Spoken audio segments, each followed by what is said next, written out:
سرخط خبرها. دادگاه یکی از омилони شکنجه مدینا را مجازات کرد. جایگاه تاجیکستان در радабандии اپیدمیولوژی و ҳабиб نورمуҳаммадов در بораи ҷанги блогерон گفت.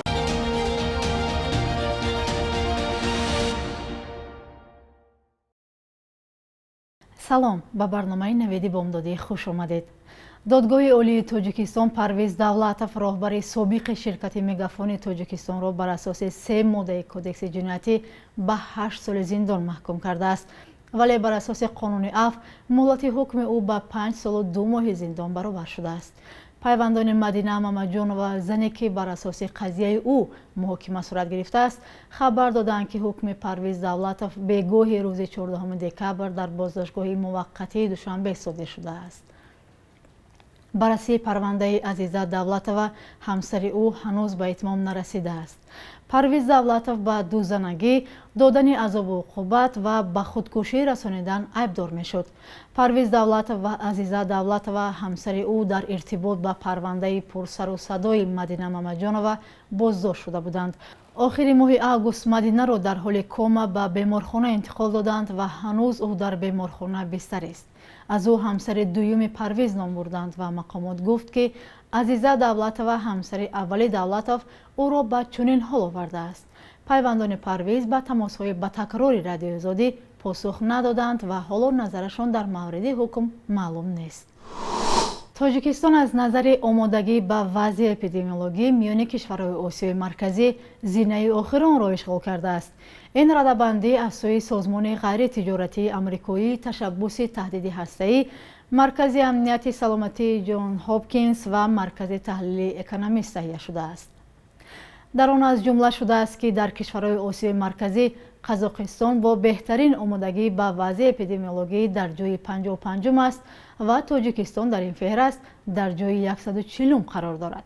ин радабандӣ миёни 195 кишвари ҷаҳон аз рӯи меъёрҳои пешгирӣ, ташхис, ҷавоб додан, саломатии меъёрҳо ва хавф баҳогузорӣ шудааст.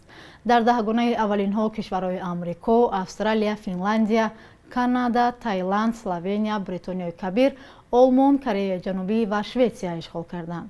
дар маҷмӯъ мураттибони радабандӣ вазъи тандурустии ҷаҳонро манфӣ арзёбӣ мекунанд.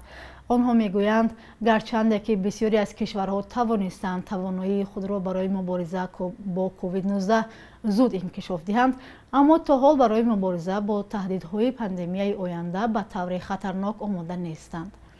зимнан таи чанд рӯзи ахир мақомоти Тоҷикистон мегӯянд, дар кишвар расман сироятёбӣ ба коронавирусро ба қайд нагирифтаанд ва ҳанӯз мақомоти тоҷик ба ин радабандӣ изҳори назар накардаанд. мақомоти тоҷик дастур додааст ки дар фасли сармо барои таъмини аҳолӣ бо ангишт ярмаркаи фурӯши ин навъи маҳсулот роҳандозӣ гардад. мақомоти хатлон мегӯянд, дар доираи ин дастур барои дастгирии қишри осебпазир ярмаркаи фурӯши ангишт дар шаҳру навоҳии вилоят роҳандозӣ гардид. дафтари матбуоти ҳукумати хатлон хабар додааст ки рӯзи 14 декабр беш аз 1300 тонна ангишт ба шаҳрҳои Бухтару Кулоб ва ноҳияи Данғара интиқол дода шуд.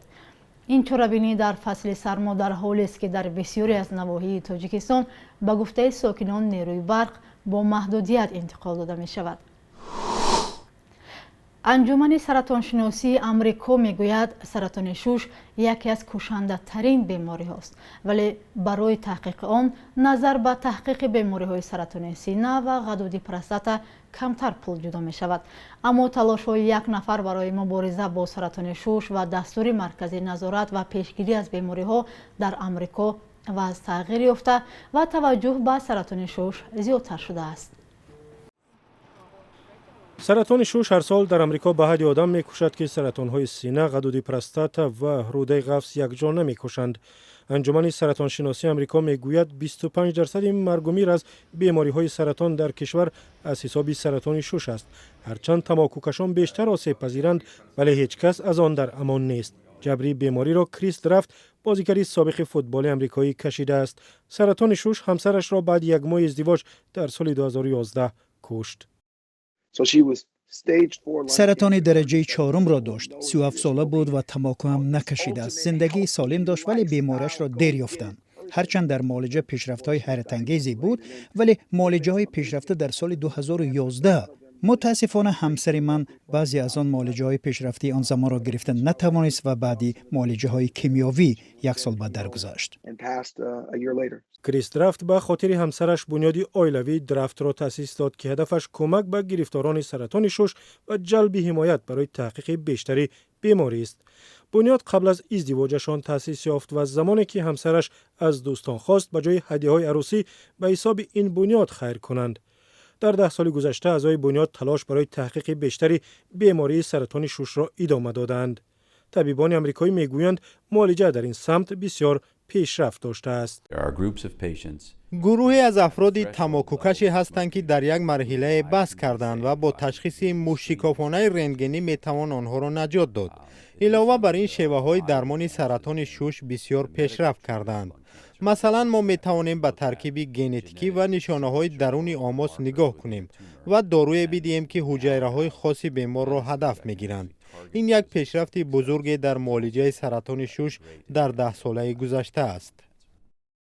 با نظرداشت روش‌های نوی درمان، مرکز نظارت و پیشگیری بیماری‌ها در آمریکا چند پیش دستورالعمل درمانی سرطان شش را تغییر داد.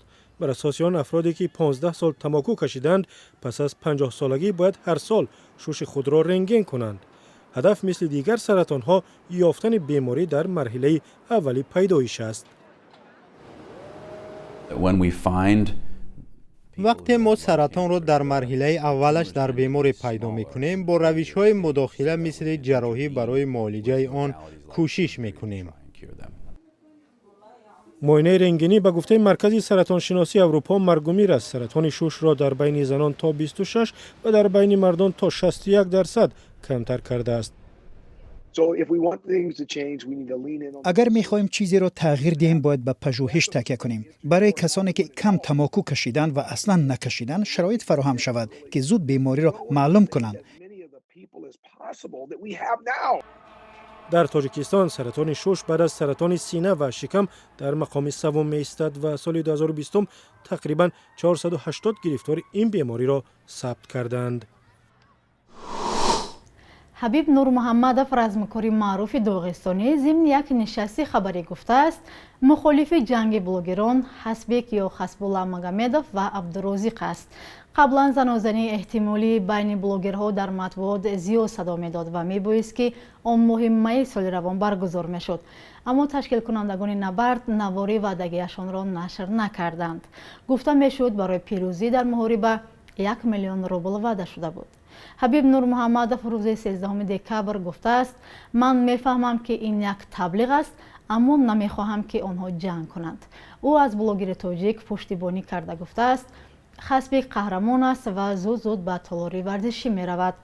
ҳасбуллои 18 сола қадаш 93 сантиметр ва вазнаш 18 килограмм ва Абдурозиқ 17 сол дошта қадаш 1 метру вазнаш 17 килограмм аст.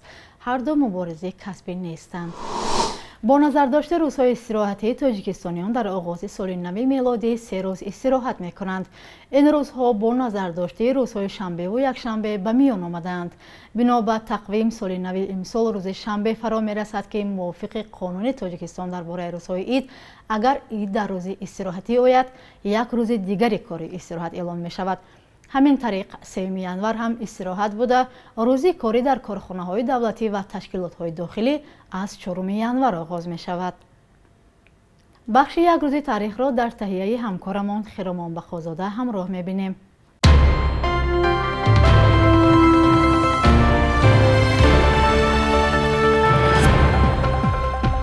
15 декабри соли 1997 дар натиҷаи афтодани ҳавопаймои Ту-154 ширкати ҳавоии Тоҷикистон ки аз шаҳри Хуҷанд ба шарҷаи Имороти Муттаҳидаи Арабӣ парвоз мекард, 85 мусофиру ҳайати халабонҳои он кушта шуданд.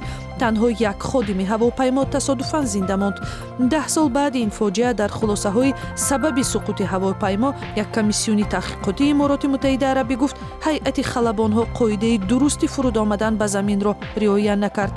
ин яке аз сангинтарин фоҷиаҳои ҳавоӣ дар таърихи Тоҷикистон дониста мешавад. бар пояи як таҳқиқи тиббӣ ва демографӣ ки декабри соли 2015 нашр шуд, дар Тоҷикистон аз миёни бештар аз 1 миллион кӯдак 300 ҳазор нафарашон кӯтоҳ қад будаанд.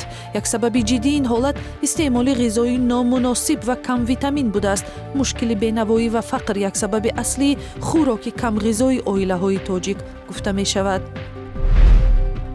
миёнаҳои моҳи декабри соли 2012 аз Олмон ба Тоҷикистон дастгоҳҳои таҳияи шиносномаҳои биометрӣ ворид шуд ки барои таҳияи паспортҳои пешрафтаи шаҳрвандони ин кишвар ба кор бурда шуд.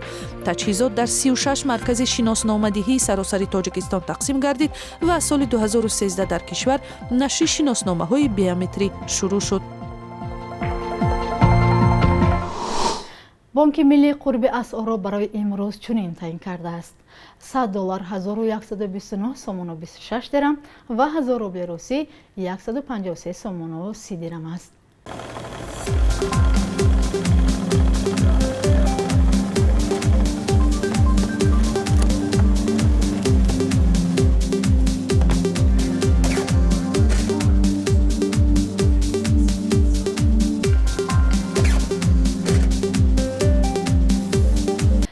бинандагони азиз, расидаем ба анҷоми барномаи Навиди бомдодӣ. То барномаи баъдӣ, худо нигаҳбонатон.